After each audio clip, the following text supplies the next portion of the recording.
a lot of medical supplies in it, and they reported seeing an older man and a young boy leave the area quickly when they came upon the hooch. So we're thinking that it was a medical hospital of some sort. And then an element of the other team discovered about 500 meters from where we were, one of the largest weapons caches I'd ever seen in Vietnam. And the teams were moving towards that cache when we walked into a crossfire ambush. And we came out between the twin hills into an open area, rice paddy, probably about 40 yards wide. And they opened up from behind my right shoulder and off to my left in kind of a diagonal with automatic weapons. Half the team was already across, 5 of the men were already across, 2 of the men were in the middle, and I had not walked into the opening yet, but I was the next man into the opening. So we were pinned down. Our element was somewhat divided. We really couldn't return fire very well because we had people really in the line of fire.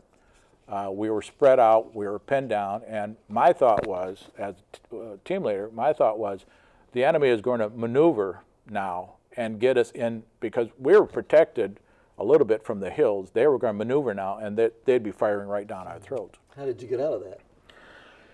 Fortunately, a assistant division artillery commander was flying over in his command and control ship and heard my attempts to make communication with our brigade. He came on the net and asked if he could be of assistance, and I said, yes, we need to relay to brigade. Well, he was 3,000 feet up in his chopper. So he relayed to brigade, and they were able to bring out an extraction ship and gunships to give us cover while we were extracted out of the unit, out of the area. 2 days later, I went back in with a FAC pilot. And we brought in Phantoms, F-105s, and bombed the cache. And we didn't get it on the first run, but when we made the second run, the secondary explosions was phenomenal. It just kept cooking off and cooking off and cooking off. So our teams were credited with destroying one of the largest weapons caches we'd ever seen. Well, serving long-range patrol was extremely dangerous, as you just described it. But in your case, you ended up paying a very significant price for protecting all of us here in the United States, and you were severely wounded on one of these missions. You also earned the Bronze Star, the Vietnam Cross of Gallantry, and the Purple Heart. Would you mind talking about that mission that resulted in your being wounded? Well, I had pulled over about 30 missions as a team leader with a LRP team. Our unit had a kind of an unwritten rule that when you got short, in other words, when your time in country for your DEROs to come back to the United States got short, they'd pull you out of the field and they would make you an instructor, because we had our own reconnaissance school that we used to train our troops. They'd bring you out of the field and you would use your expertise that you gained as an instructor. Word came over from our company area. I was out on a forward fire base with the 198th Brigade, that I was to report back to the company to become an instructor. Well, when you work with 5 men as in close proximity, when they're covering your back and you're covering them, and you've been shot at together, you pretty much form a strong brotherhood. And one of the hardest things to do is leave them. So I was instructed to, the teams appoint the team leader. The team members vote for who they want to be team leader. When I was going out, they voted in another guy who I thought was very ably qualified, but I still hated to leave. So I asked him, I said, Dave, can I go out with you as your assistant team leader on this last mission? He says, Robbie, you've got your orders. You're supposed to be back at the company area. And I said, one more time. He said, okay. So we went out. Our mission was to climb a hill and watch a large area of trails in what was called the Bangatang Peninsula, which was south of our fire base, one of the most heavily populated and heavily mined areas in our entire area of operation. So we went out. I was the assistant team leader, which meant I was in the back of the file. I carried the second radio. Dave was up front. He carried his radio. Our insertion was all right. We got out of the chopper all right. Moved into the brush. You sit quiet for about 20 minutes, and you just listen. You conceal yourself and just listen. You make sure there's no other indigenous people in the area, and then you tell the choppers who are flying over station, you can go back to the barn. And we did that. Dave moved us out. He set his point man out. He moved us out. And we were coming along the edge of the hill we were supposed to climb. Actually, the hill we were supposed to climb was across an open area.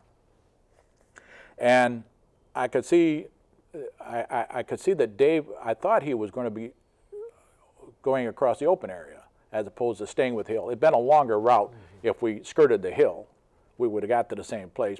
But I thought he was moving his point man across the open area. I broke formation. I was the last man in the file. I broke formation, came up abreast of the other men, and when I got to the man just in front of me, abreast of him, a landmine exploded. I mean, as close as you and I are. A landmine exploded. I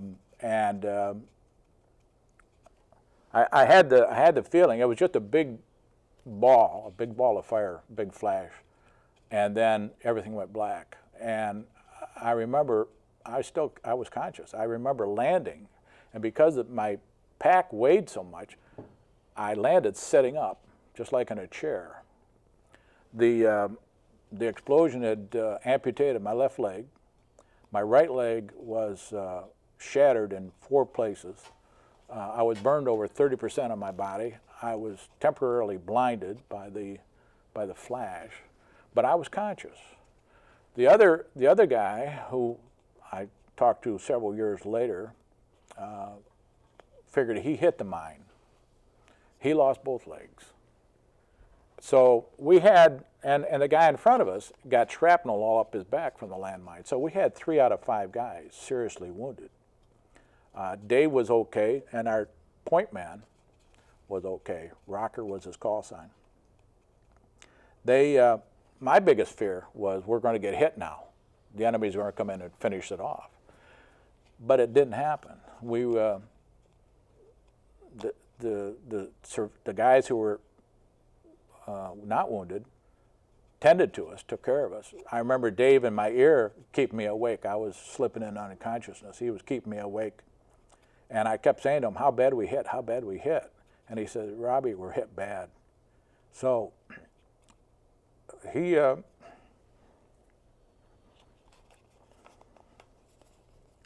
called in medevac, and I was awake all the time, and I was so worried that we were in a minefield. So I told him, don't let the medevac sit down. Don't let him put his kids on the ground. And they got us out. Mm-hmm. And I remember getting out. I said to Dave, I said, Dave, I'm going to need morphine. I knew I was going to need morphine because I knew most of the guys died from shock. Mm-hmm. And he said, I don't think my morphine's any good. We carried morphine syrettes with us, which is a quick way of injecting morphine, but the heat would spoil it so quickly. And if you injected it, you could kill the other guy. So Dave said, I don't think my morphine's any good. I'm not going to inject you. And I said to him, Dave, I'm going to need morphine. I know I am. And fortunately, we were only 12 miles from our main base, and the medevac got to us very quickly. And I remember being put on the medevac, and I remember another voice saying, you're going to be all right. And then that was the medic, and he hit me with morphine. So that put me out.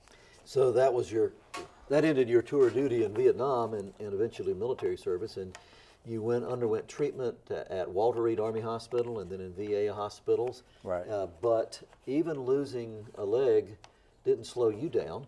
You went to law school when you came back. You got married to Sharon Furtwängler in Michigan, had 3 sons, and went to law school and was an attorney in private practice, and then you spent more than 20 years as a court administrator, retired here in Myrtle Beach 2008, and now you've become an author. Correct. And would you just take, we only have a moment left, but this is your book. And first thing I want to ask, it tells your story in more detail. It also talks about the price we often don't hear about that American servicemen who are wounded in action have to pay. Right. And could you tell us first how people could get this book? It's available on my website, T.Clement Robison, www.tclement, C-L-E-M-E-N-T, Robison, R-O-B-I-S-O-N.com. Or you can purchase it from the publisher, which is Xlibris, X-L-I-B-R-I-S.com. Or you can order it from any bookstore. And what would you say, if you could summarize in very briefly, what is the main message you think that the reader will get from this book? The main message I want to convey in the book was that when you talk about the casualties of war, most people stop when they talk about those who lost their lives. But if you really want to talk about the casualty of wars, you have to include those who are severely wounded, because those wounds stay with them for the rest of their lives, and they have to endure every day those wounds over and over again.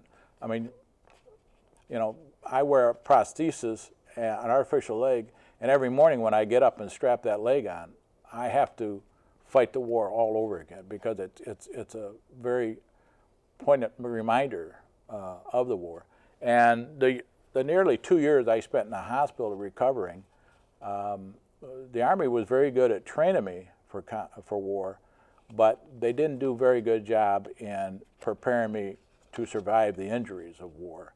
So I talk about that in my book, about basically the 18 months I spent in the hospital and what I had to go through to recover from the wounds.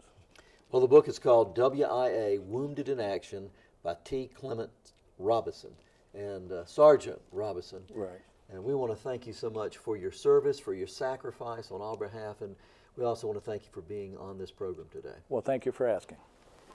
And we want to thank you, too, for joining us for Military Memoirs. I'm Rod Gregg, and we'll see you next time.